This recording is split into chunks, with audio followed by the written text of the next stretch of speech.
Hey guys, how's it going? Jedi Ninja 666 here, and I thought I'd make a little video to show my rig running Fallout 4.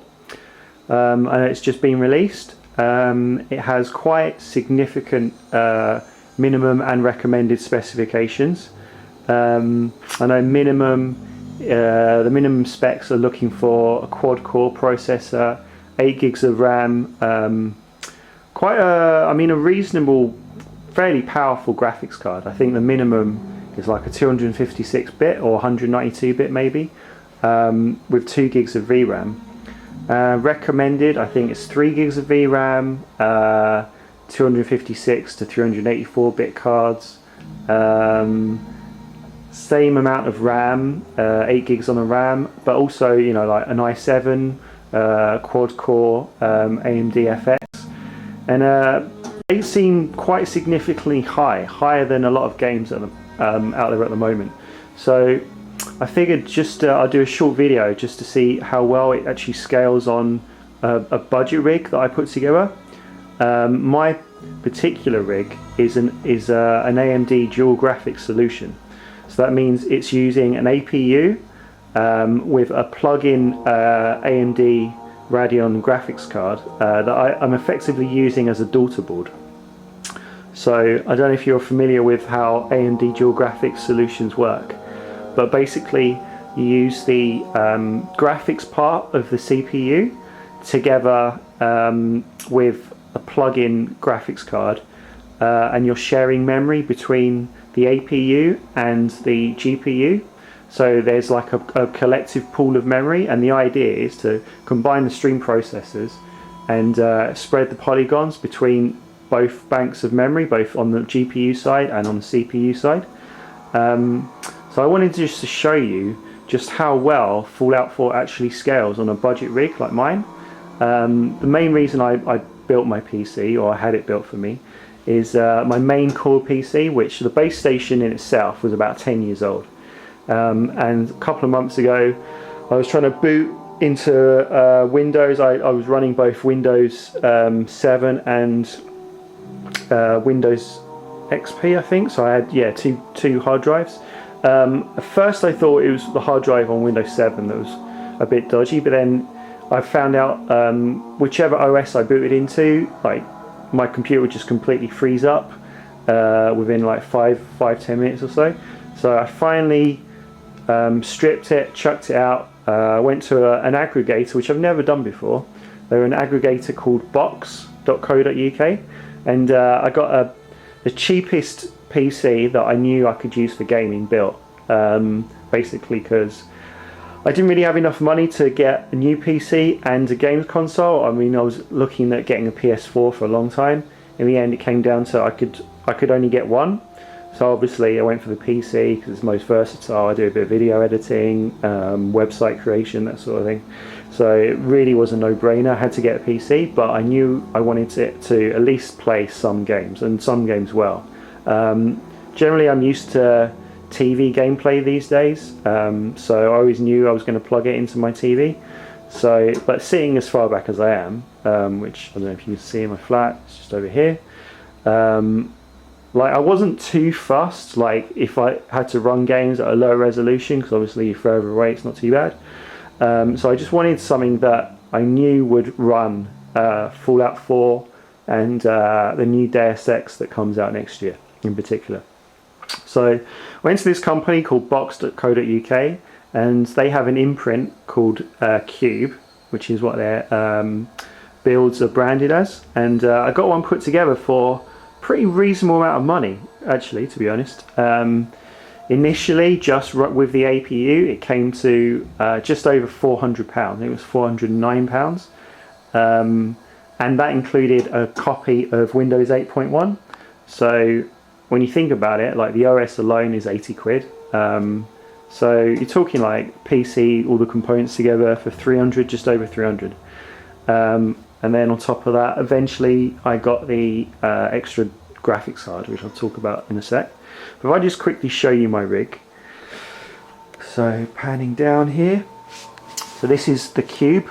Pretty standard stuff. It's a micro ATX case. and I'll just show you some of the things I added when I got it built.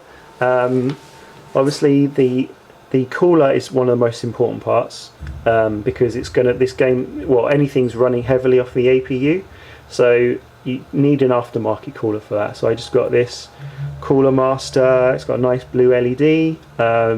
Only like the fan's not too massive, it's only like 90mm or something, but for a micro ATX case, it's, you know, you wouldn't want any bigger than that. The RAM chips just over here, as you can see, they are 2 lots of 4 gig of DDR3 running at 8166. Now, the reason why I chose 8166 as opposed to 2133 is because the graphics card I've got, you have to basically match it. You have to match the speed. Anything more than the plug-in graphics card on the CPU side is just going to be redundant speed. You're not going to be able to use it, because the idea is that the 2 RAM banks work in harmony. So so whichever is the slowest, it's going to bring the other one down. So if they're running at parity, then I didn't need to spend money on the more expensive 2133s. So I went for 1866, and the CPU I got was an A10 7700K. There was 2 at the time, both based on Kaveri core, and the 7700 is pretty much identical to the 7850. It's slightly clocked, slightly less. It's 3.4 rising to 3.8 on the boost. And the GPU side of that is 384 stream processors. And that is in harmony with this little, I don't know if you can see that there. That is the plug-in graphics card, and it's the right graphics card to match that particular model of APU. It's an R7 and this one's a little bit special. I don't know if you can see that, but it's actually using a silent cooling solution. It's using like a really large heatsink, and there's only 2 versions of the R7 that are silent. One's made by XFX, and one is made by ASUS. The reason why I went for the ASUS one is it's actually, the RAM speed is to spec, whereas the XFX is clocked slightly under. It's the XFX is only 1600, whereas this one is actually running full 1866 speed, or 1860 speed in this case. So again, there you go. So the speed of the GPU part of the RAM needs to match what's on the CPU side, because the idea is both run in harmony and the polygons switch across to each other at the same speed. So it's a perfect match, and I think this card, so it's silent, I think it has 320 stream processors, 2 gigs of VRAM, and when you use a dual graphics solution, you have to choose the amount of RAM that you want to give up on the CPU side. So in this particular configuration, I've gone with 1 gig, so I'm effectively using 3 gigs of RAM for graphics, both running all running at 1860 or 1866, and the only issue, of course, with this is that this particular card is a DDR3 rather than most graphics cards are obviously DDR5 now these days, or GDDR5 I think it is, but it doesn't really matter. And the reason it doesn't matter is because I'm gaming at quite a low resolution on low settings, which is something that you have to do on a dual graphics setup. There's just no way around that. For a game like Fallout, you are going to have to drop the settings down, but you get the game running really well, and at a fraction of the price of most rigs. So that's a little bit about my setup. So that card, the add-in daughterboard card, cost me I think £46 including delivery. Price varies, it's quite hard to come by now, but I found one on eBay and a seller that was selling it at I think pretty much the original RRP or maybe less, so I got a really good bargain there. So all told, this rig came to like no more than £470, which is just amazing really. So let me just set up my camera on here, and if I put it there and zoom in a bit, you'll be able to see the so at the moment this is in Pip-Boy mode, obviously, but look, the frame rate is 35 FPS, which is completely playable. So let me see if I can.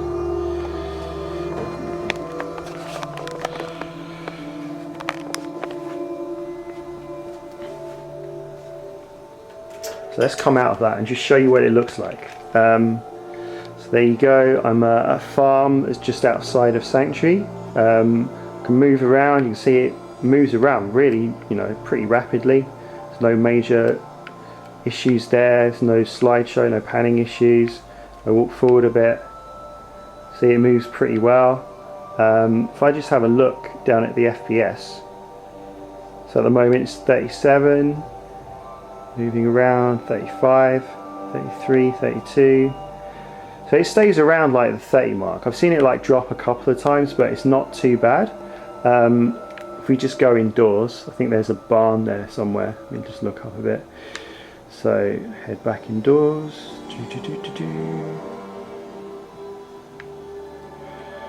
This is a little bit tricky with holding one hand with the camera and one hand with the joypad. Bear with me, guys. Right, so I'm inside the barn. Obviously there's a lot more polygons if you're inside a environment and stuff. But saying that, if you look at the FPS counter, okay, so let's hit a 28, 29, 27. But I mean 38 there, 39, 37. I mean, this is completely playable. I mean, I've taken out a few enemies as well so far. And like, it never really dropped far below 25 really. It's averaging pretty much a good solid like 30, mid-30s, like all the time.